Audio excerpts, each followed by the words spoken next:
और पढ़कर इतने सुकारी सब के सब हुए, प्रसन्न हो गए, खुश हो गए। विरोध दिल दिमाग तो सबके निकल गया। हमारे गोस्वामी, हमारे गोस्वामी, हमारे गोस्वामी, अब इतने खुश हो गए। अब उसने समझ कुछ नहीं पाए, खुश हो गए। बोलो। अंध विधि समझावा घट रामायण गुप्त करावा। कहते कि अंधे ने अंधे को सुनाया, जो बैठ के सुनाता वो अंधा। रामायण कितने सुनाई अंधे ने, और कितने सुनी अंधों ने। ये भी अंधा, वो भी अंधा, और पड़े नरक की कहानी। कोई कहा गुरु अंधा और बहरा चेला, और हो नरक में ठेलम ठेला। सीधा उन्होंने कहा कि पढ़ने वाला भी अंधा और वो भी। तो इसको इसने कुछ देखा नहीं, उसने कुछ नहीं, वो कुछ सुनता नहीं, कुछ देखता भी नहीं, वो भी ऐसा ही है, ये भी ऐसा ही है। तो कहते हैं कि बस अंधाधुंध। अब गोस्वामी जी महाराज कुछ उनके सामने ही रामायण का अर्थ अंधाधुंध है कुछ और कह कुछ रहे, बता कुछ रहे। तो उनसे पूछना चाहिए था कि इसका अर्थ क्या है, हमको बता दीजिए। वहां कोई पूछने नहीं गया, अंधाधुंध। अंधे को अंधा सुनाने पड़ेगा, कुछ नहीं। अभी तक आपको कुछ नहीं मिला, कुछ नहीं मिला, कुछ भी।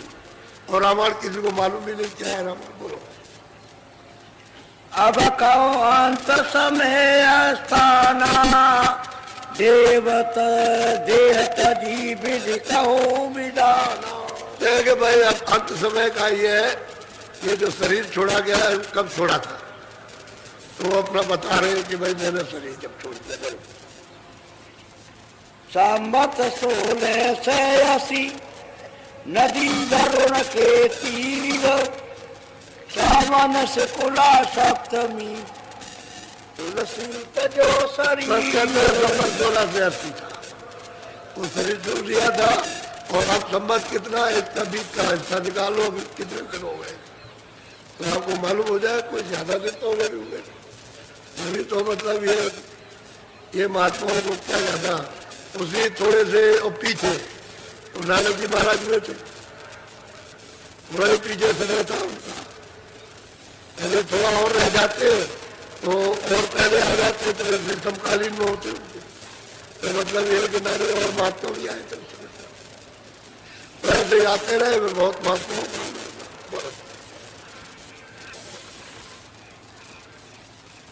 मैं अपना बर्तन तब बताई समुद्र बूझ सुध बुझ चितलाई।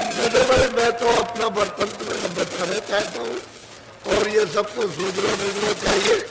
मेरे बात तुम्हें क्या, सही बात तो सुननी चाहिए, और सही बात नहीं सुनोगे तो किसी के जीवन की कुछ बात नहीं समझ सकते। जीवन की बात को सुनना चाहिए, और वो मतलब ये वो आपको बताएंगे। लाओ इधर लाओ।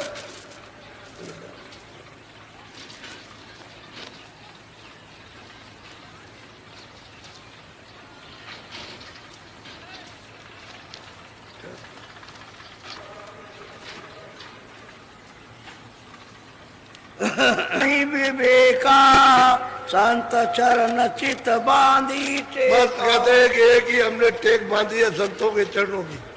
कहते हैं कि तुलसी की बुद्धि में कोई विवेक नहीं, कोई विवाद सत असत का ज्ञान नहीं। बस एक ही है कि बस इन्हीं के चरणों को छोड़ना नहीं है, बस एक ही आधार पकड़ा। बोलो। मैं अब अपनी आदि बताऊं अपनी बिथा आदि सब। कहते हैं कि भाई मैं अपनी हाथ में कहाँ पैदा हुआ, तो मैं अपनी बिथा अपना गाना गा दूं। जब अपना जीवन बताऊंगा तभी तो लोगों की समझ में आएगा, नहीं तो किसी की समझ में नहीं आ सकेगा। सब लोग कहेंगे कि वहाँ थे वहाँ थे वहाँ थे, कोई कुछ कहता है कोई कुछ कहता है, क्या किसी की समझ में आएगा। बोलो। जग व्यवहार जगत जग राही तन उपजा विधि कहूं। कहते जैसे जगत का पैदा होने का व्यवहार है, ये बच्चा माँ के पेट से पैदा होता है, तो पति पत्नी तो रहते तभी पैदा होता है, वैसे तो होता नहीं।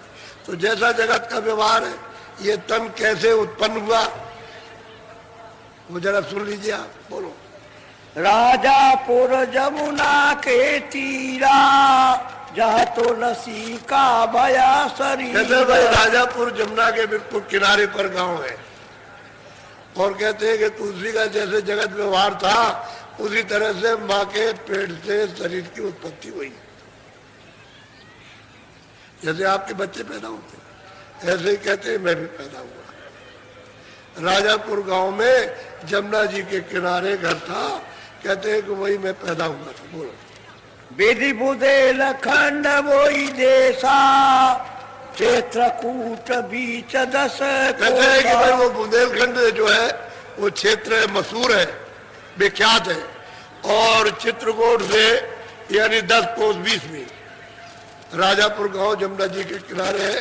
तो वो अपना परिचय भी दे रहे, कोई आदमी कुछ और समझे तो चित्रकूट से 10 कोसा यानी 20 मील राजापुर गांव जमुना जी के किनारे है। वहां शरीर इसका माँ के पेट से पैदा हुआ। सम्मत 15 से नाभासी भादों सुधी मंगल 1589 था, भादों सुधी थी, मंगल एकादशी में पैदा हुआ। बोलो। भया जन्म सोई कहूँ बुझाई बाल बोध सुन बुद्धि दर्शाई। कहते भाई जन्म हो गया, बच्चा तो बढ़ेगा ही। बालक की जैसी बुद्धि होती है, माँ बाप जैसे खिलाया करते हैं वैसे ही बातें। कहते हैं कि मैं भी वैसे ही खेलता कूदता रहा, बालक बुद्धि। बोलो। तेरी या भरत भाव मन रहता विधि विधि रीति चित्त संग पर क्या था कि मुसलमानों का राज था, छोटे छोटे बच्चों की शादी हो जाती थी, तो इनकी तो छोटे में शादी कर दी, गले मर दिया। तो कहते हैं कि क्रिया भाव जब कुछ बड़े होने लगे, क्रिया भाव कुछ जागने लगा, स्त्री भाव। कहते हैं सुधबुद्ध तो बुद्धि ही नहीं, यही रंग रंगे जो घर में देखते हो वही सब बातें याद होती हैं, आती हैं सब सामने। तो कहते हैं कि भाई क्रिया भाव जागने लगा। बोलो। ज्ञानहीन रस रंग रंग संग माता कान को जबा मन मोरी। कहते भाई देखो मैं तो ज्ञानहीन था, मुझ में कोई ज्ञान नहीं था, लेकिन ये जरूर है कि मुझे लोग कहते थे कान खुल जाएंगे, और इनकी जाति कान कुछ है।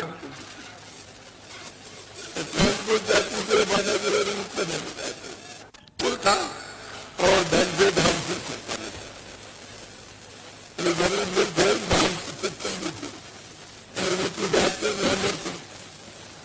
कैसे कर्मित करता हुआ, लेकिन ज्ञान ज्ञान जगत भाव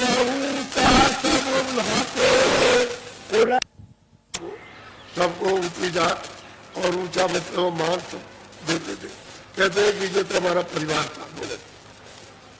मोटा मन कचुनी चीन न पीना ज्ञान मते मत रहो मुगी। कहते भाई ज्ञान मत तो बहुत ही छोटा मेरा मन और मेरी बुद्धि है, मैं तो कुछ जान भी नहीं सकता, छीन भी नहीं सकता। मैं तो घर में बालक बुद्धि से रहता था, कुछ मालूम नहीं था। अरे धीरे धीरे धीरे धीरे बढ़ने लगे, तो बढ़ने लगे तो कुछ विचार भी कुछ बदलने लगेगा। एक विधि चित रहो सहारे मिले कोई संत फिर अब ये बचपन में जब ये थोड़े बढ़ने लगे तो ये इनके अंदर भाव जगने लगा, कोई साधु महात्मा मिल जाए तो मैं उसके साथ हो जाऊं, उसका साथ करूं। ऐसा अंदर अंदर इनके बचपन में बे उठे। बोलो। संत साथ मोहिनी का भावे ज्ञान अज्ञान एक नहीं। ये तो बात सही है कि भाई ज्ञान अज्ञान इनको क्या मालूम होगा, लेकिन भाव ये था कि संत साथ उसके साथ में रहे तो मुझे बहुत अच्छा लगता। इन्हें ऐसा उनका भाव अंदर अंदर जागता था, उनके साथ बड़ा अच्छा लगेगा, उनका साथ मिल जाए, दर्शन हो जाए और साथ हो जाए। बोलो। अब आगे का सुनो विधाना ताकि विधि कहूँ पर महाराज कहते हैं जरा सुन तो लीजिए सब लोग आगे का, भाई मेरे साथ में हुआ क्या, ये सबको जानने की जरूरत है। बोलो। सम्मत 16 से थे 14 तादिन भया गम का सौदा। संबत 16 से 14 उस दिन कहते हैं कि आदम का सौदा। कहने मतलब ये है कि सबसे बड़ा माल कभी खरीदूं मैं, मिल गया। अब ये तो कुछ जानते नहीं थे, कुछ मालूम नहीं था क्या होता। गुरु जब इनको मिल गए इनको, तो मतलब सात सामान बीच की बात तो बीच में रही। और मतलब उन्होंने क्या कहा कि भाई मतलब संबत 1614 ताकि आदम का सौदा। मन सुधी नौमी तिथि बारी। तिथि लारी यानी तिथि थी सावन में नौमी। रात्रि को कहते हैं कि मैं बैठा हुआ था, कर रहे थे साथ में भजन कर रहे थे। कहते हैं कि एक बार की बता तो क्या बोलो। बिजली चमक भई उजियारी करका घोर सोर अति भारी। कहते हैं कि जब मैं भजन करने लगा तो एक बिजली चमकी दिखाई दी, उजाला हो गया। आंख बंद किए, कमरे में बैठे, उजाला हो गया, बिजली चमकी और शोर हुआ। क्योंकि जब मतलब ये है कि बिजली चमकती है तो उसके बाजू में बादल गरजते हैं। तो बिजली चमकी और उजाला हुआ और एकदम से बादल गरजे और बहुत जोर शोर हुआ, बड़ा भारी। लेकिन मालूम होता है कि संसार में ऐसा घोर शोर, ऐसी आवाज कहीं भी नहीं है। अर्धरात को मन में बहु विधि भर्म समाया, यह अचरज कहाँ से आया। कि भाई हमने तो कभी देखा नहीं था, कभी सुना नहीं था। गुरु महाराज ने तो रास्ता बताया था, लेकिन ये नहीं बताया कि ये होगा। तो ये मेरे साथ ही आश्चर्य हो गया, उजाला हो गया, दिखाई देने लगा। और फिर यह भी बिजली जोर से कड़ाकड़ यानी मतलब ये बोली और उधर से शोर घोर हुआ। तो अब यह है कि शंका तो हो ही जाती है। शंका तो अच्छी हुई, ये अद्भुत किया। आज के दिन में क्या खेल है मालिक का।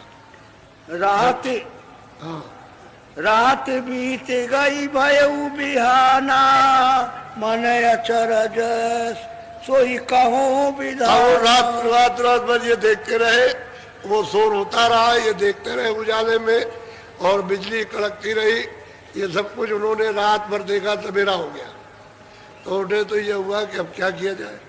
अब ये पूछा जाए ये क्या है, गुरु से पूछे तभी तो मालूम होगा कि है क्या ये। बोलो। पुण्य प्रति रोज रोज यस होई, एक दिवस सूरत। अब ये तो गुरु महाराज ने कह दिया था कि देख तू इसको करना, और जब तू अंदर चलेगा तो मैं तुझे अंदर मिलूंगा, उसकी चिंता मत करना।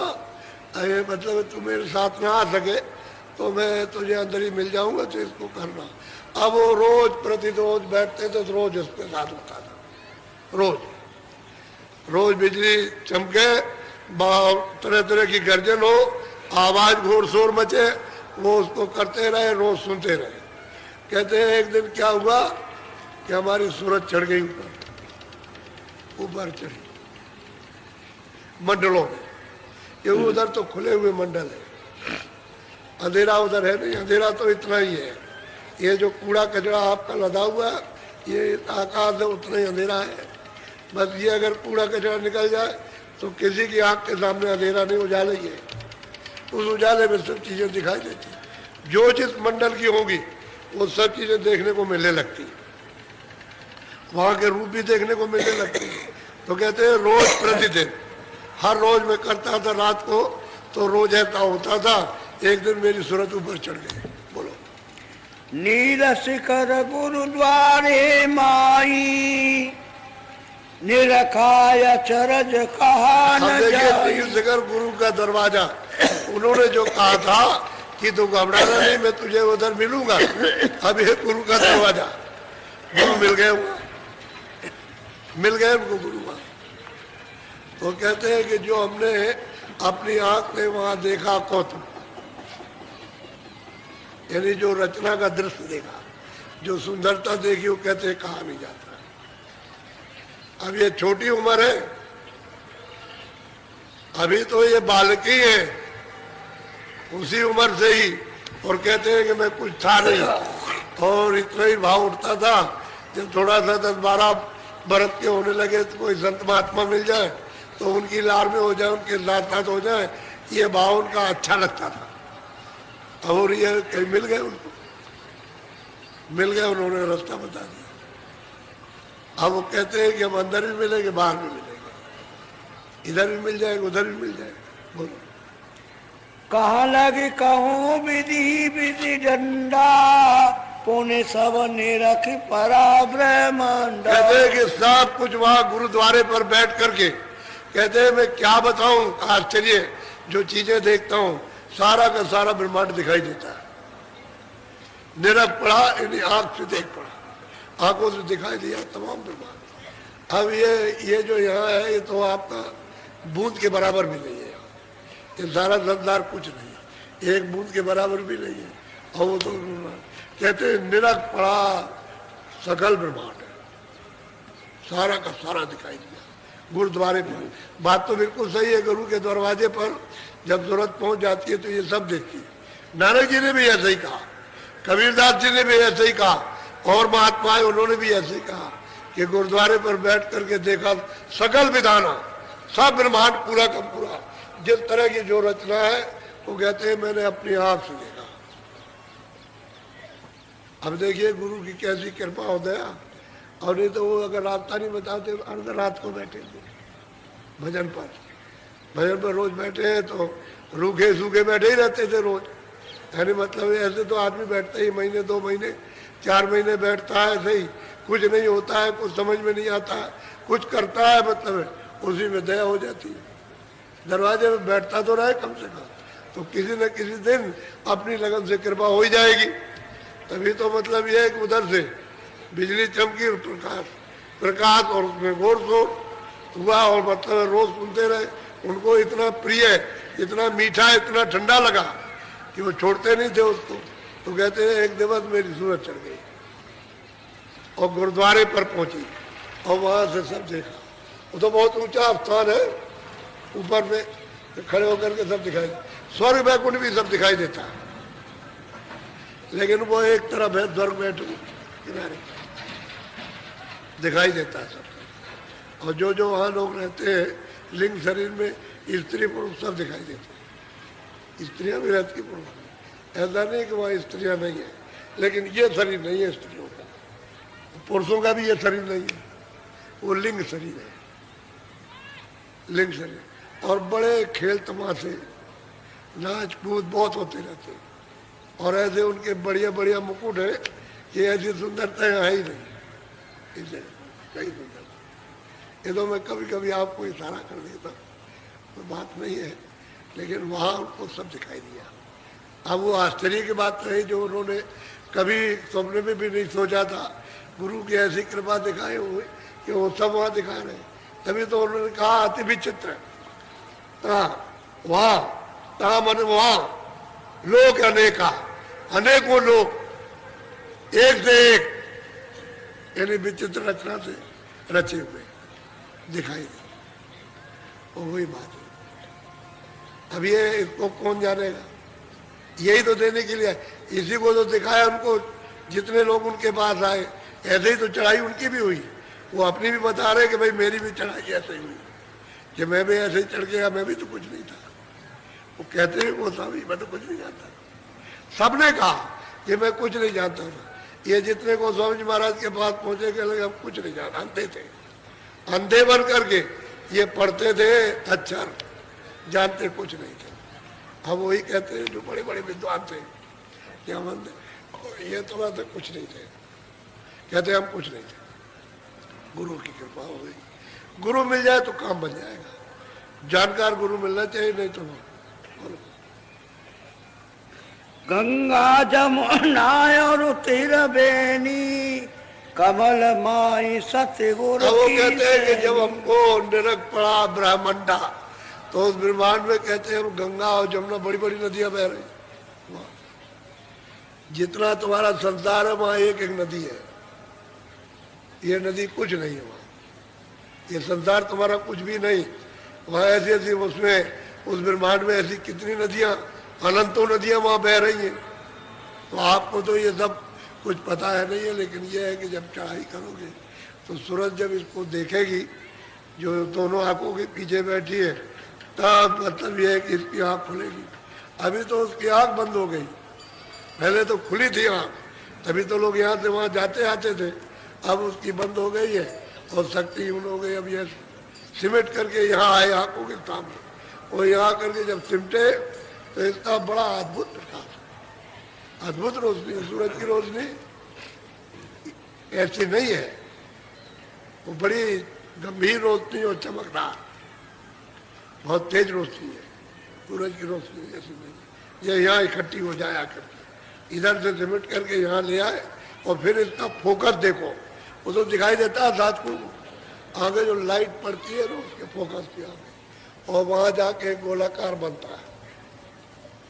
वो उसी में अपनी आंख को रखना पड़ता है, दृष्टि जमानी पड़ती है, वो आगे आगे चलता जाता है, सूरज पीछे पीछे चलती है, वो सब देखती जाएगी वहां। बहुत अच्छी चाल, अद्भुत चाल है। यानी आप एक पलक में आप 1 करोड़ भी जा सकते हैं योजन, और एक पलक के अंदर में 10 करोड़ भी जा सकते हैं, ऐसी चाल बन जाती है।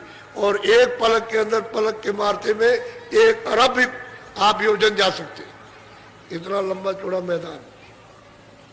ये ऐसी दृष्टि है, इसको कहते हैं दिव्य दृष्टि, सच्चा ज्ञान दृष्टि। अब वो मिलना चाहिए महात्माओं के द्वारा। अब इनको मिल गए, अब ये चले जाएंगे और ये यहाँ से सबको वर्णन करेंगे सब रास्ते। अभी तो इतनी बात कह रहे हैं, अभी तो ये बता रहे हैं कि मैं वहाँ पैदा हुआ और मैं ये था और मुझको गुरु मिल गए, तो मैं बैठ के करता रहा, मुझे कुछ नहीं मालूम, दरवाजे में बैठता रहा। एक रात को ऐसा हुआ कि मतलब बिजली चमकी, रोशनी आई और मैं उसको देखता रहा, रोशनी छा गई और मतलब ये घोर शोर हुआ। मैं उसको रोज रोज सुनता रहा, रोज रोज सुनाई दिया, और फिर मेरी एकदम से सूरत चढ़ गई, उसी आवाज को पकड़ के चढ़ेगी, आवाज पकड़ के चढ़ गई ऊपर और पहुंची गुरुद्वारे पर। वहाँ गुरु का द्वारा स्थान है गुरु का, वो बड़ा अद्भुत स्थान है। ये संसार में नहीं है, इधर से ऊपर जाने का, इस आकाश के ऊपर जाने का है, इसके ऊपर जाने का। ये 2 आंखों का आकाश है वहाँ। तो कहते हैं मैंने ये सब देखा। बोलो। पदम प्रयाग अगम पूर्वासा, सती गुरु कंज सूरत पद बासा। कहते भाई सदगुरु, कंज, कंज कहते हैं गुरु के चरण कमल। कहते हैं कि अगर उसमें बासा हो गया तो कहते हैं कि भाई यहाँ प्रयाग में स्नान करो और फिर आगमपुर के लिए तैयारी कर लो। फिर सूरतें सजाई जाती, सजा करके तब भेजी जाती, ऐसे नहीं। तो वहाँ भी तो सब लोग हैं, वहाँ खूब सजाते, सजा के आगे भेजते हो। हर मंडलों पर सजावट होती है, इधर से जो भी सूरतें जाएंगे सब मंडलों पर उनका स्वागत, यानी सजा धजा कर। ऐसा नहीं है कि मतलब ऐसे ही चलेगा, और सजा धजा करके बड़ी सजावट होती है। यहाँ ऐसी सजावट नहीं है, तो कपड़े वपड़े पहरा दिए अपने, यही। और बड़ी तेज रोशनी, सजावट में ऐसी तेज रोशनी कि वो देखने लायक, देखने के काम। लेकिन ये रोशनियाँ यहाँ की नहीं है, और वहाँ की रोशनी दूसरी तरह की है। बोलो। 3 लोक भीतर सब देखा, कहो कहा लगे विधि विधि लेखा। अब वो कहते हैं भाई 3 लोग मैंने सब देखा, सब। ये भी वहां से देख लिया, स्वर्ग वैकुंठ भी देख लिया, और सूक्ष्म लोग ये सब मैंने देख लिया, और ईश्वर को भी देख लिया, और ब्रह्मा विष्णु महादेव को भी देख लिया। जब स्वर्ग वैकुंठ को देख लिया तो उनको भी देख लिया, और ऊपर में ईश्वर विराजमान कहते हैं, उनको भी सब कुछ देखा विधि विधान से। उन्होंने कहा कि विधि विधान के साथ में, ऐसा नहीं कैसे ऐसे करके देख लिया, ये कैसे रचना हो ये सब देखा। अब इसके आगे चलेंगे। बोलो। टाइम हो गया। ये तो मैंने इसलिए सुनाया कि आपको ये विश्वास हो जाए कि मुझे जो रास्ता मिला वो ठीक है। नहीं तो आप कहोगे मतलब ये है कि ये कौन सा रास्ता है ये, अरे भाई इसी रास्ते से सबने प्राप्त किया, जितने भी पाएंगे सब इसी रास्ते पाएंगे। अच्छा पहले युगों में जो करते थे ना तो प्राणों को नीचे गुदा चढ़ा करके ले आते थे, तो इंद्री द्वार पर, फिर उसके बाद में हृदय चक में, यहाँ फिर गले में, और फिर यही ला करके यहाँ इस जगह पर, तो यहाँ चाचरी बोचरी खेचरी अगरोची मुद्रा, तो अंदर में एक तालू है बहुत बारीक, सुई की नोक पे बहुत छोटा है, तो वह जीभ को मोड़ करके और तालू में लगा देते थे। जब मैं प्राण चढ़ाए तो जीभ को लगा दिया तो प्राण रुक गए, तब फिर धुनी सुनते थे। तो इतनी मेहनत करके यहाँ आओ, फिर ऊपर तो महात्माओं ने नीचे निषेध कर दिया कि शरीर के नीचे कोई साधना नहीं, बस यही से मन बुद्धि को इसी जगह से इसके साथ में ऊपरी उलट दो तो धुनी तुरंत सुनाई देने लगेगी, आवाज आने लगेगी, तभी तो प्रेमियों को आवाज आने लगती है। अब यह है कि इसका शोधन करना, क्योंकि मिश्रित है, मिली जुली है, तो शोधन करना। तो जब तुम उसमें लय करोगे तो शोध ली जाएगी, तो धुन निकल जाएगी, साफ सुनाई देगी, अब परख में आएगी, पहचान में, तब पकड़ा जाता है। नहीं तो ऐसे धुनें सुनाई देने लगती हैं तो लोग सुनते रहते हैं। वो सुनना अलग चीज है और उसमें छाट करके वो लय होना हुआ अलग है। जब लय हो गए छाट कर चढ़ाई हो जाएगी, जब तक चढ़ाई नहीं होती। और अंदर में मतलब ये तो खुली हुई आवाज आ रही है, तो खुले हुए मैदान, खुले हुए लोग, वहाँ ये थोड़ी है कि वहाँ अंधेरा है, वहाँ अंधेरा होगा, वहाँ होगा, उधर अंधेरा कभी होता ही नहीं। उधर सूरज न निकलता न डूबता, न रात होती न दिन होती है। और वहाँ कोई दफ्तर का काम थोड़ी है कि हम खेती करेंगे, हल चलाएंगे, ये करेंगे, मलबूती है, सब कोई झगड़ा झंझट नहीं, वहाँ कुछ नहीं। ये कोई गंदगी वहाँ है ही नहीं, ये शरीर ही तुम्हारा नहीं है, ये भोजन ही तुम्हारा नहीं है, वो तो भोजन तो अलग है वहाँ। तो जो लिंग शरीर में सुरते रहती है उनका भोजन सुगंधी, सुगंधी खुशबू है उनका भोजन, बस वो खुशबू बहुत है, तो खुशबू रहती रहती वही उनका पेट भरता। ऊपर जाएंगे सूक्ष्म शरीर में तो सुगंधी भोजन नहीं रहेगा, तो जब ऊपर जाएंगे जब उसमें, तो ये तो 17 तत्वों का और 9 तत्वों का, शब्द स्पर्श रूप रस गंध और मन और बुद्धि और चित्त और अहंकार, तो 9 तत्व गए। वो शरीर सूक्ष्म है, तो उसमें सुगंधी तो बहुत ज्यादा, बहुत है, यहाँ से कितने करोड़ों गुना ज्यादा स्वर्ग से। लेकिन वहाँ भोजन सुगंधी का नहीं है, तो वहाँ भोजन है प्रकाश का। वो प्रकाश देख करके तुरंत जीवित रहती उस शरीर में, सबके साथ। और ऊपर चले जाएंगे कारण शरीर में, तो वहाँ प्रकाश भोजन नहीं है, न सुगंधी है, तो वहाँ भोजन क्या है? शब्द का आहार है, शब्द का, नाम का, आवाज का आहार। इस तरह से मतलब यह है कि तो तुम सोचते हो कि ऐसे स्त्री पुरुष वहाँ रहते होंगे जैसे यहाँ रहते ऐसे, लेकिन खोल में सुरतें बंद है। वहां से जहाँ से ये सुरतों को कपड़ा पहनाया वह स्त्री पुरुष का अंग पकड़ाया, ये पुरुष का स्त्री का, ऐसे ही नीचे मोटा खोल स्त्री पुरुष का, फिर नीचे मोटा खोल फिर स्त्री पुरुष का, यहाँ भी स्त्री पुरुष का है, मनुष्य शरीर में भी। ये कब अलग बदलेगा? जब वहां पर कारण शरीर में त्रिकुटी में ब्रह्म का दर्शन होगा, तब ये शरीर बदल जाता है। फिर स्त्रियां तल में नहीं आती, पुरुष तो पुरुष ही है, स्त्रियां स्त्रियों के रूप में नहीं आएंगे, वो तो फिर रूप ही बदल जाता है, बदल गया फिर पुरुष, तो फिर ऊपर चली जाती है स्त्री, ये अंग छूट जाता है। ये जो उन्होंने भेदभाव कर रखा था स्त्री पुरुष, क्योंकि उन्होंने बनाया था रचना के लिए, स्त्री पुरुष नहीं रहेंगे तो रचना नहीं होगी नर्मदा, तो इसलिए उन्होंने वही से कपड़ा पहना कर इसका वही से भेजा, तो कपड़ा वही है, बदलते चले आए, बस मोटा खोल है और कुछ। ये भी मतलब ये मोटा खोल और कुछ नहीं है। इसके अंदर में वो लिंग शरीर है, फिर उसके अंदर फिट है सूक्ष्म शरीर, फिर उसके अंदर कारण है। जब कारण से बाहर चले जाए तो कोई शरीर नहीं, ये है असल। तो वहाँ स्त्रियों तो रहेगी, बहुत स्त्रियाँ।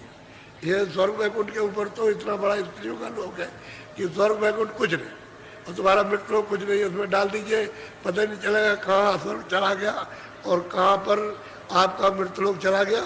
इतना बड़ा स्त्री का लोक है, उसको कहते हैं आद्या शक्ति लोक, बहुत बड़ा। उसको पार करना साधक के लिए बहुत मुश्किल है। वो तो ऐसा जलवा दिखाती है कि उधर जा ही नहीं सकता। साहब लौटे आए, बड़े बड़े सिद्ध लोग लौटे आए क्या नहीं। तो मतलब ये है कि साधक तो चला जाएगा, गुरु आज्ञाकारी तो निकल जाएगा, लेकिन और नहीं जा सकते। और ऊपर में फिर है, फिर ऊपर माया, उसका भी अलग लोग, उसका इससे बहुत बड़ा लोग, ऊपर में ब्रह्म है और नीचे माया। ऐसे नहीं जा सकते हो, जाल बिछा दिया उसने, ये उधर जा नहीं सकते हो। सब रोकने का जाल बिछाया, सब ये फंस जाए। वो तो जब संतमत के रास्ते से जाओगे और संतों की जब अटूट भक्ति प्रेम और श्रद्धा करोगे, आस्था, तब फिर वो निकाल के ले जाते तो कहीं नहीं पहुंचते। क्योंकि वो आगे का भेद बताते कि तो कुछ नहीं है, अंदर भी बताएंगे जहाँ देखोगे कहीं कुछ नहीं है, आगे चलो, तब ये साधक जाता है। नहीं तो देखने लग जाए तो वही रुक जाएगा, और वही रुक करके पीछे लौट आएगा। बोलो जय गुरुदेव। देखो मैं एक बात बताऊं, महात्माओं की कोई बात कह करके उसके साथ और कुछ जोड़ दिया जाए तो वो अच्छा रहता है, कहने में अच्छा लगता है। और अपनी तरफ से कहने में मतलब यह है कि ठीक नहीं है, क्योंकि वो चीज़ आपके समझ में नहीं आती। और महात्मा की देखी हुई चीज़ के साथ अब जो बताई जाए उसको, तो मतलब यह है कि वो ठीक रहता है। क्योंकि जो उन्होंने बताया वो तो मतलब थोड़ा सा इशारा किया, वहाँ तो बहुत कुछ है, वहाँ थोड़ा थोड़ी, वो तो भंडार है वहाँ, तो वहाँ बहुत कुछ है। तो उसके इर्द गिर्द में कोई एक चिन्ह बता दिया उसको, उसके साथ कहने में अच्छा। पुराने लोग हैं, रोज भजन कर, अभी इधर में 2 वर्षों से भजन पर जोर दिया जा रहा, और लोगों का भजन बनने भी लगा। पहले नहीं बनता था, पहले कोई कोई, अब काफी लोगों का भजन बनने लगा। और बहुतों का बनता है, बिगड़ भी जाता है, और बहुतों का नहीं भी बनता है। ऐसा भी है, क्यों नहीं ये बनता है कि संसार में ज़्यादा फंसे रहते हैं, इधर को तवज्जो नहीं देते हैं, बाबा जी की बात पर ख्याल नहीं करते, और जो थोड़ा बहुत ख्याल करते हैं उनका भजन बनने लगता है, और जो पूरा ख्याल करते हैं वो आगे बढ़ते बढ़ते। ये तो होता ही है। ये तो अब आपको करना चाहिए भजन, क्योंकि रास्ता आपको इस शरीर से चलने का मिल गया, ऊपर जाने का। और वो नाम पकड़ो धीरे से, दरवाजे में बैठ करके कान से आँख से देखने का काम करो, सुनने का काम करो, और चढ़ने की तैयारी करो, भजन पर जोड़े। अब कोई संसारी बात आपको नहीं मिलेगी, परमार्थ की प्योर शुद्ध मिलेगा। और बाकी तुम्हारे किस जीवन की कि तुम इसमें फंस गए, तुम्हारा कुछ नहीं है। जैसे तुम्हारा थोड़ा कुछ नहीं है, ऐसे किसी का बहुत कुछ नहीं है। चाहे जितना भी हो, सब संसार इकट्ठे कोठरी में जमा कर ले, और वो कहेंगे इसका इसका नहीं, कुछ नहीं उसका, उसमें सुई की नोक नहीं है, ये भी उसका नहीं है, छूट जाएगा। वो सब पड़ा है, पहाड़ का पहाड़ पड़ा, ये तेरा पहाड़ है, कहता मेरा है, लेकिन ये छूट गया, फिर कहेगा कि मेरा है, तेरा नहीं है। जिसका है वो ही रह गया, और तेरा तो ये भी नहीं जिसमें रहता है। तो अपना काम कर, इसलिए अपने घर में पहुँच, इसलिए अपना घर मिल जाए, अपनी चीज़ें मिल जाए, अपना सुख आनंद, अपना ज्ञान, अपनी शक्ति, सब कुछ अपना मालिक मिल जाए, तो वहाँ चलने की तैयारी करो, अच्छा रहेगा। बोलो जय गुरुदेव।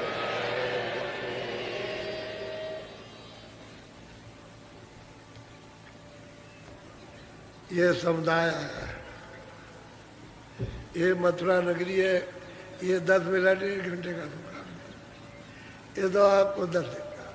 तो मेरी ये प्रार्थना है कि आप जो बताया कि आप गन्ना ले लेना, धूप में बैठ करके चूस लो, उसमें से इतना भी फेंको मत, उसका सब रस निकाल लो, अंदर जाने दो, और खोई को सामने रखो, इकट्ठा कर दो, अभी नहीं शाम को जला देना, नहीं कल जला देना, इतना काम करो, चाय मत पीना। ये अनुपान बता रहा हूँ आपको, तो क्यों नहीं आप करते, क्यों भी चल जाए। जब आपको कहा कि आपकी तकलीफ में जाएंगे तो आप उस काम को नहीं करें, चाय वहाँ क्यों पी लेते। फिर आपको बताया कि सत्संग के बाद, यानी 4 बजे, 4:30 से 4 बजे आ जाते हो, 4:30 के बाद सत्संग, और जब जाओ यहाँ तो फिर खाओ, फिर गन्ना चूसो, और वो 10 बजे के अंदर ही में चूस बाद में। सुबह जब आने लगो तो मतलब है सुबह चूस के आओ, आप क्यों चाय पीते हो? बताओ। जब चाय का जब जबरदस्ती ये भी खा ले वो भी खा ले, तुम परहेज तो कर। और तुमको मालूम नहीं है आज मतलब ये कि छठवां दिन है, कितने लोगों को लाभ हो गया, कितने लोगों को फायदा हो गया। और तुम उसको काट दोगे ना बात को, तो फिर बस वही तुम्हारे लिए बाधा होती है। तुम अपनी चीज बाधा खड़ी कर लेते हो, हमारी तरफ से तो कोई बाधा नहीं। हमने तो दवा बना के कहा कि जरा परहेज कर लेना। तो रोटी को तो नहीं कहा कि न खाना, रोटी खूब खाना, खाना रोटी अच्छी तरह, लेकिन एक टाइम। अच्छा, शाम को जो दूध पीने के लिए कहा था उसको सिलीगढ़ करना लेना, करना भी तो दूध है, वो दूध से ज्यादा ताकत करेगा। ताकत के मामले में गन्ना दूध से ज्यादा करेगा, और फिर यह है कि वो फायदा करेगा। तो आप ये बात को मान, नहीं तो अगर तुम रह गए हो गन्ना खत्म हो गया चिल्लाते रहोगे। अब इतना थोड़ी रह जाएगा, हमें तो मतलब ये गन्ना खत्म हो जाएगा। अब दवा तो उतनी बनाई जाती है, अब मान लो कि दवा उतनी आई है और सब पेटी खत्म हो जाए तो कहाँ से ले आएगा? मान लो कि जितनी फैक्ट्री में बनी सब लोगों ने मंगा ली और खा ली, और कहे दवा और चाहिए, तो नहीं है दवा, फिर क्या करोगे? जब बनेगी तब देखा जाएगा, तब की बात तब रही। तो थोड़ा बहुत तो कुछ अनुमान करना चाहिए, परहेज परहेज है, परहेज। और तो हमने कुछ आपको मना नहीं किया। तो ये आपको हर बात को समझने की जरूरत है, और तुम्हारे फायदे की चीज़ है। अभी जब हम नीम सारण में थे, जब नीम सारण में कार्यक्रम हुआ, तो हमने नदी के किनारे एक मंडप बना दिया और हमने कहा कुंड है, और हमने कहा जाओ वहाँ जा कर के जिन जिन के ऊपर में भूत है, समझिए, तो वो भूत छोड़ जाएगा, चला जाएगा। लेकिन उनको बताया कि 3 बजे जाना, और मतलब ये है कि शाम से जाओ, उसके बाद में 4 बजे मतलब वो घूम घाम करके चक्कर मार के लो, 9 बजे पहुँच जाओ। तो जिन लोगों ने किया छोड़ गया, वही नदी के किनारे रह गए, समझिए। एक आदमी बोला कि लगे हम भूत वूत को नहीं मानते, हम कुछ नहीं मानते, तो लग गया वहाँ जा करके वहाँ बोलने लगा। तो कह लगा देख हम छोड़ेंगे नहीं तुझको, चाहे जितना भी तूने कैसे कह दिया कि भूत नहीं होते, अब छोड़ेगा तो मुझे वही ले चल, तो छोड़ूंगा तुझको नहीं, छोड़ नहीं सकता। तो फिर वहाँ आया, वहाँ करके वहीं फिर छोड़ा, ले गया, और कह लगा हम मान गए भूत होता है, मान गए। तो बहुत लोगों का भूत छोड़ गया। अब कुछ लोग ऐसे रह गए जो जल्दी चले आए, नहीं पूरा किया उन्होंने, कहा था इसको चारों तरफ। ऐसे ऐसे लोग निकले कि भूत लगा हुआ, किसी को पता नहीं, दवा खा रहे, खर्चा कर रहे, और भूत निकल करके वहाँ, और ऐसी बड़ी बड़ी ईंट उसको दांत से दबा ले, कुछ नहीं, बहुत सी गर्म ईंट, गर्म उसी में, और कुंड में से दांत से काट ईंट को काट। तो वहाँ जो दिल से देख रहे थे उनको मालूम है, तो बहुतों को छोड़ गया। हमने यहाँ कोई उपचार नहीं रखा भूतों के हटाने का। वो तो नदी के किनारे था कि आपको भूत लग जाते, तो मतलब हमने कहा कि चलो भूत न लगे, यहाँ जो कोई हो यही उतार जाए, वही अपना छोड़ जाना भूत को। तो उसकी क्रिया तो अलग थी, हमारे सत्संग का तो अलग था, उससे हमसे क्या मतलब था? वो तो उनका भोजन था, तो उनको भोजन करा दिया, वो छोड़ गया। ऐसा ही है। तो आप उपचार कर लिया करो। अब ये है कि हमारा वो काम भूत हटाने का नहीं है, भूत को खिला देना तो अलग बात है कि भाई उनसे कह दिया भोजन खिला देना। अब वो प्रेत आत्मा है, उसमें भी जीव है, वो जब भोजन पा जाएगी तो आपको छोड़ देगी। ये तो हम बता सकते हैं, कहो भगा दे उनको, तो ये हमारा काम नहीं है, क्योंकि वो भी सुरत है, भगाने का काम नहीं है। भोजन करेगा, खुश होकर के चला जाएगा। जैसे आप किसी को घर में भूखा आया, रोटी दे दो, खुश होकर चला जाएगा, और रोटी दोगे 10 गाली देगा, बुरा भला कहेगा, तो कहेगा सूंद है, शैतान है, और किसी को गरीब को एक दाना नहीं दे सकता। तो ऐसा है, तो भोजन कर लेगा, चला जाएगा। हमारा काम भगाने गाने का नहीं है, हम किसी के साथ कोई शक्ति नहीं करते। भोजन दे दो उसको, ठीक हो जाएगा भाई। यहाँ तो ऐसा कुछ रखा नहीं, लेकिन फिर भी तुमको बता देते हैं कि घर में तुम ऐसा करना, उसको भोजन दे देना, छोड़ जाएगा। कभी कभी शैतान भी होते, नहीं छोड़ते, खाते भी हम नहीं छोड़ेंगे। तो तुम्हारे घर में बच्चा खाता है, नहीं बदमाशी नहीं छोड़ता, कहेगा अच्छा छोड़ देंगे, फिर नहीं छोड़ता हूँ। इसी तरह से आदत पड़ जाती। तो उन भूतों में भी कई श्रेणियाँ आदत पड़ जाती तो नहीं छोड़ते।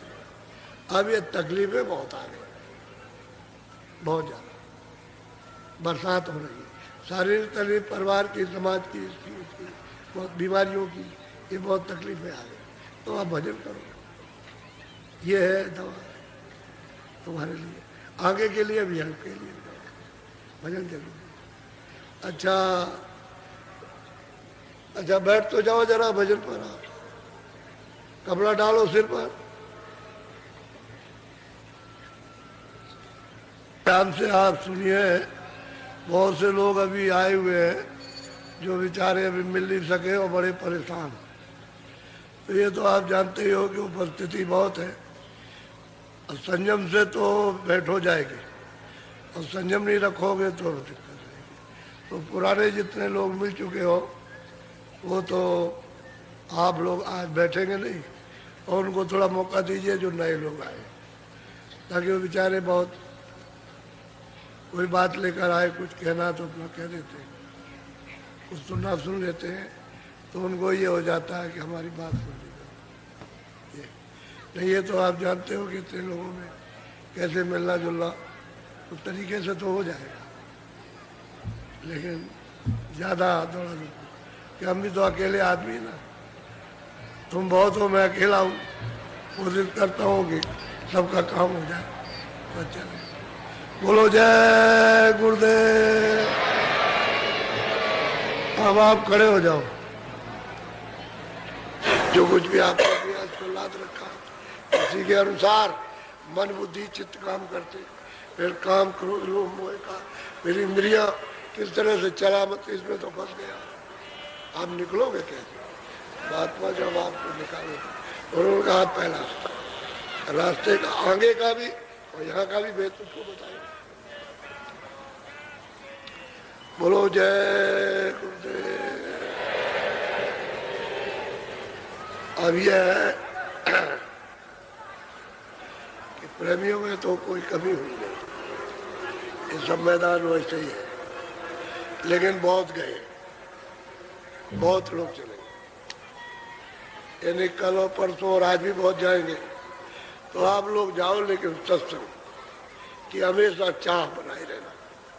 एक बार जो नामदान दिया है वो बैठ के खेत में दुकान का दफ्तर करने के बाद जब भी आपको समय मिले घर में रोज कर, रोज कभी नागा मत होने देना। आप बस इतना ही सोचो कि मुझे नागा नहीं चाहिए, हम 2 मिनट करें, चाहे हम लेट के करें या बैठ के करें, या पैर को ऐसे करो, आप चारपाई में लटका लो, बैठ करके कर लो, आप कुर्सी में बैठ के कर लीजिए, जिस सुविधा से आप कर सकते हो, वो दिक्कत अड़चन नहीं है, ऐसे बैठ के कीजिए आप। लेकिन यह है कि आप सुमरन ध्यान भजन, एक बात।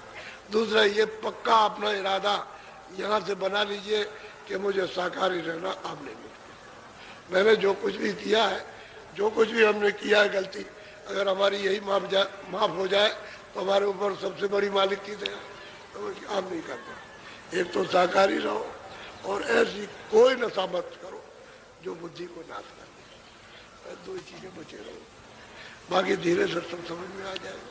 जब इसकी बचत रखोगे बराबर, और लोगों से जरा सा मिलना जुलना लोगों से कम करोगे, उतना ही आप बच जाओगे, उतना ही आप साधक भजन में जल्दी तरक्की कर जाओगे।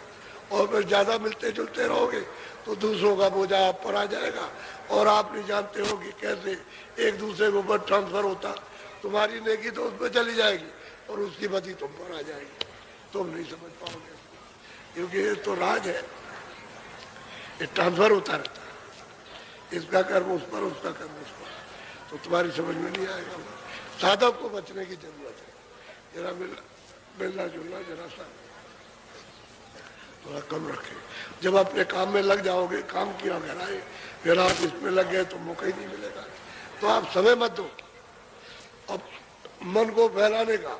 अरे बच्चों की सेवा की, घर में छोटे छोटे बच्चे, उनकी सेवा की, उसके बाद इसमें लगे, आपके पास समय नहीं। ये आपको करना चाहिए, भजन कर लो, इसलिए मनुष्य निराम, और रास्ता भी कुछ कर लो, क्योंकि लोग चल रहे, जो लोग करते हैं उनको रुकना, जो करते हैं उनको देखते हैं, सुनते भी हैं और चलते भी हैं।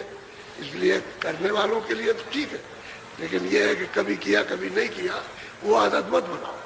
जब आपने रास्ता ले लिया तो आप वो दरवाजे में बैठिए।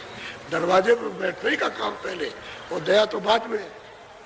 यहाँ घाट पर बैठने पर आपको दया मिलने लगेगी निश्चित, इसमें दो बात कुछ नहीं है। और मन बुद्धि चित्त को थोड़ा रोक करके रखना है, थोड़ा सा उसको रोको, बाहर थोड़ा सा रोक लोगे तो मतलब ये उत्तिल आ जाएगा और फिर उसी वक्त तुमको जमा दो उसी पर दृष्टि को थोड़ा रोके दो तो दरवाजा खुलना चाहिए, फिर सुविधा हो जाएगी। जब तक दरवाजा नहीं खुलता है तभी तक घेरना है मन को, बुद्धि को, चित्त को, और वहीं रखना उसी जगह पर। और तिल आ जाएगा, तिल तो आंख बंद करो, दृष्टि को जरा रोको, सामने आ जाएगा। वो तो आता ही ना, अंधेरे में दिखाई देता है, अंधेरा भी चला जाएगा और तिल भी खुल जाएगा, बड़ा होकर के खिड़की बन के और साफ हो जाएगा। वो तो दरवाजा है अंदर जाने का। इसलिए ये काम करो। अब ये तो पहला स्तर, फिर आपको कल दूसरा सुना देंगे, इस तरह तीसरा, फिर इसके बाद चौथा और पांचवा जो है उत्तर प्रदेश का, जहाँ से सब सुनते हैं वही का पांचवा, तो वो सब आपको मिल जाएगा हर स्थान का, ताकि शंका करने की जरूरत क्या है। ये ईश्वर का स्थान है, ये खुदा का, ये है घाट का, ऊपर में है रब यानी ब्रह्म का, और ऊपर में पार में मल्लाह का। तो आपको शंका गुमराह होने की क्या जरूरत है कि सुबह हो जाए? क्या सुबह करना है आपको? जब सही चीज है उसको चलने वाला ठीक होना चाहिए कि भाई हम चलना चाहिए, उसके लिए कहते हैं तड़प, तड़प हो। जब आपको तड़प होगी तो जल्दी टूट जाएगा, जल्दी टूटता है तब सूरत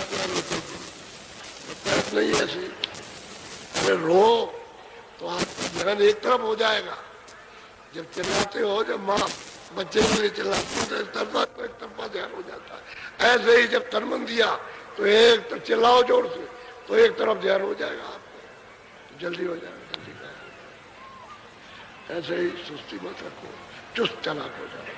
पर मार्च के लिए तो विनय चाहिए, वही फिर प्रेम बन जाएगा। जब विनय होगी, काम बनेगा तो प्यार हो जाएगा। कब चीजों से प्यार होता जाता है, जैसे इनसे वैसे अंदर में देखते जाओ। बोलो जय गुरुदेव। अच्छा चलो, एक बात आपसे कहता हूँ, ये मंदिर बन रहा है, आप भी आते हो, देखते हो, अभी देख रहे हो। हम अगर यहाँ रहते तो पहले बन जाता, लेकिन हम बाहर घूमते रहे, सब दिन बाहर घूमते सत्संग करते रहे, यहाँ नहीं रहे, इसलिए ये पड़ा रह गया। और अब की साल हम रुके तो एक ही साल का ये काम है, और अब की अगर और रुक गए तो आप लोग इसमें थोड़ा सा ध्यान दे दो। जो बांस भेजे आपने तो सब इसके काम लगे, ये बेचने का काम नहीं बनो, जो सब इसी के काम में लगता है। इसलिए आप लोग इस पे ध्यान दे दो तो जल्दी हो जाए। फिर इसमें भजन भी और सत्संग भी, बरसात में भी तो 50-60 आदमी बैठ जाएगा, इसमें बैठ के भजन और ध्यान समझ के। तो हर तरह अब ये की जगह तो चाहिए चाहिए, अब इतने लोग हो तो जगह न होती तो जगह की सफाई चाहिए, साफ सुथरी रहेगी तो आप कहोगे हम बैठे। इतना बड़ा मैदान है, लोग तो सफाई तो होनी चाहिए के लिए। तो इसलिए है थोड़ा सा भी थोड़ा सा ध्यान रखना, क्योंकि खून पसीने का अपनी सेवा है, तन की मन की। और ये मतलब ये है कि तुम शरीर की रक्षा के लिए जो सामान इकट्ठा करते हो सब आपकी सेवा है। हम तो सिर्फ एक निमित्त मात्र थे, कौन सा हमारा है। हम तो कहते हैं तुम इस मकान को हरा भरा कर लो, ये जो आपका मनुष्य मकान है इसमें जीवात्मा जाग जाए अपने घर की तरफ, बात खत्म। न तुम्हारा कुछ है न हमारा कुछ है, बस ये काम लेने की बात है, काम अपना हो जाना चाहिए। तो काम करना चाहते ताकि आप लोग और सही चीज भी मिलेगी। जब तक हम नहीं मिले तब तक तो सही चीज, तब तक आप अपना काम सामने करो, अच्छा रहेगा। तो तुम जब चले गए कि किराए का मकान है, ये कोई अपना मकान तो है नहीं, ये उसका समझ स्वास्थ्य की पूंजी हुई, तो बस चलो चलो चलो यहाँ की, यहाँ तो वैसे भी पहले से तैयार है, जब आप कहो यहाँ क्या आपने रखा है, इसलिए तैयारी करो। ये किराए का मकान है, मकान के पहले से निकलो तो निकलने के बाहर हो जाओ। जीवित में तब रो रहो तो जो गलत किया जीते ही मर जाओ, मौत हो जाए जीते जी बस जिंदा हो गए आप क्या। यहाँ से निकलो सब काम विचार से करो और घर में जाओ। बस हमने कल एक बात पढ़ा, कोई बहुत ज्यादा आपको उसके पैर छूटेगा। जब कभी सामने आए तो पैर छू लो। अरे भाई चलो ठीक है, आप बड़े हो हम छोटे हैं, क्या है वो आपसे फिर प्रेम करने लगेगा। एक जुक्ति पकड़ो अपने रहने की, भजन अपनी जुक्ति निकाले रहो। किसी को नाराज करना हमसे क्यों नाराज, और ऐसे अपना नाराज अपने गले में बांध लेगा, तुम्हारे गले में तुम्हें बंधेगी बराबर। तो मुझे सत्संग मिलना चाहिए और सत्संग से रास्ता चलेगा। सत्संग भी सुनोगे तो रास्ता नहीं चलेगा, ये याद रखो बराबर। सत्संग मिलता रहेगा, रास्ता चलोगे, अंदर का रास्ता साफ हो जाएगा और अंदर में निकल लग जाएगी, अंदर का रास्ता खुलने लगेगा और अंदर की बात उसको देखने लगेगी। और तुमको सत्संग नहीं मिलेगा तो चुपचाप बैठे रहो। ये गलती का काम मत करना, सत्संग जरूर चाहिए और सत्संग जरूर करना। यहाँ मिले यहाँ करो और बाहर मिल जाए तो बाहर, वहां पहुंच जाए तो वहां करना। अब की बार नए लोग आता है, आज शाम को नामदान हो जाएगा। जो लोग आए हैं कुछ पीछे से अभी आए कुछ कि भाई ये घर में पहुंचे और ये आए, तो कुछ रह गए होंगे घर देखने को तो आ गए, चलो हम भी नामदान ले आए शाम को दे देंगे। आप रिन्यू करो, ये पुरानी नामदारी हो कि हम गलती तो नहीं कर रहे। सुमन ध्यान भजन में जो बताया नाम रूप और स्थान उसके याद में कुछ हमने गलती नहीं की है, वो आप उसी तरह से याद कर लो तो आपको मौका मिलता है रिन्यू करने का। और अगर इनको कहीं बैठा है तो कोई जगह नहीं बैठानी एकांत में, तो हम तो एकांत इसी को समझते हैं। ये चीज जो है एकांती है, उसमें उन्हीं को मिलेगी जो एकांत में है, और जो एकांत में उनको कुछ नहीं मिलने वाला। जो चाहता है उसको मिल जाती है, जो नहीं चाहता उसको कुछ नहीं मिलता। ये बात है, संस्कार है कुछ पड़ जाती है। कभी आगे कोई आएगा तो बोलो जय। अच्छा आप थोड़ा भजन पे कोई उठना नहीं, जब तक हम कहे नहीं तब तक कोई उठेगा नहीं। भजन बैठ जाओ, पहले भजन में बैठो, कपड़ा डालो सिर पर, ऊंचा ध्यान देकर सुना करो। सुनाई देने लगा है लेकिन अब ये मन भटक रहा है, चारों तरफ भागदार है शैतान से।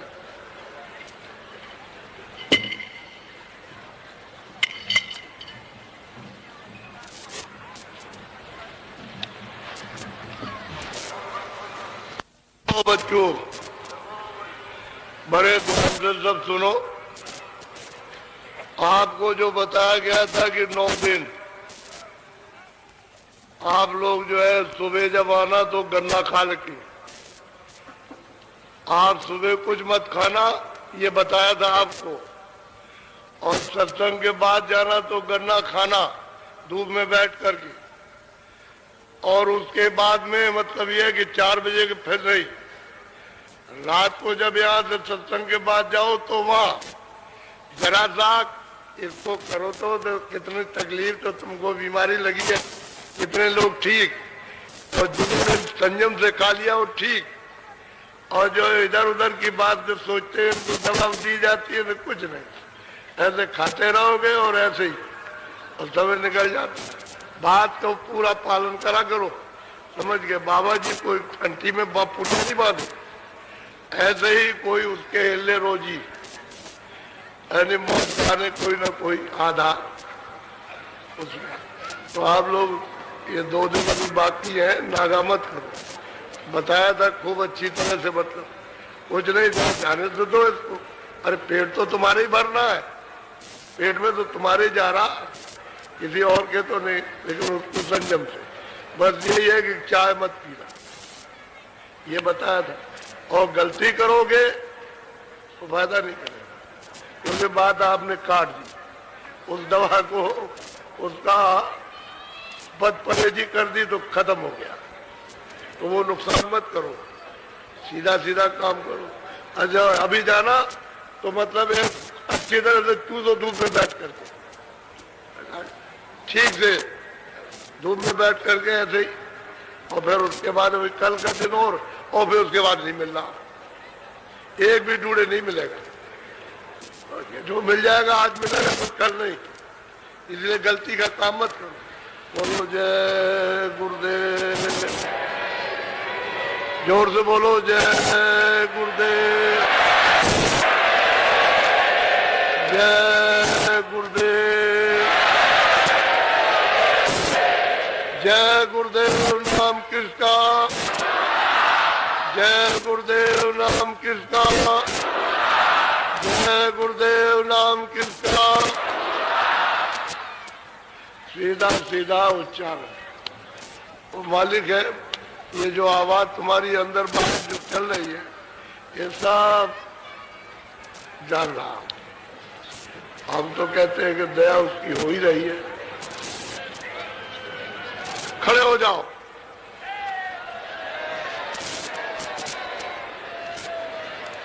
बोली में बच्चों देखो, जो जाने वाले हैं वो तो ये सड़क के किनारे बैठ जाएंगे, लेकिन दीवार की तरफ मत बैठो। ये इसी तरफ को दीवार के इधर हो, दीवार से सट के मत बैठो। अच्छा चलो तो, और आप लोग आज अगर नहीं बैठते हो अभी शाम तक तो आप मतलब बैठना नहीं, क्योंकि जाने वालों को बेचारों को मौका मिल जाए और ये सोचते हो कि अभी तक नहीं मिले, अभी तक बैठते हुए हैं तो अब सब कुछ काम में रहती है। तो आप तो अपने अपने टेंटों की तरफ चलो, और ये मतलब है थोड़ा सा ही बैठ जाए तो साधु। बोलो जय गुरुदेव, जय गुरुदेव, जय गुरुदेव, जय गुरुदेव नाम कृष्ण, जय गुरुदेव नाम कृष्ण, जय गुरुदेव नाम कृष्ण।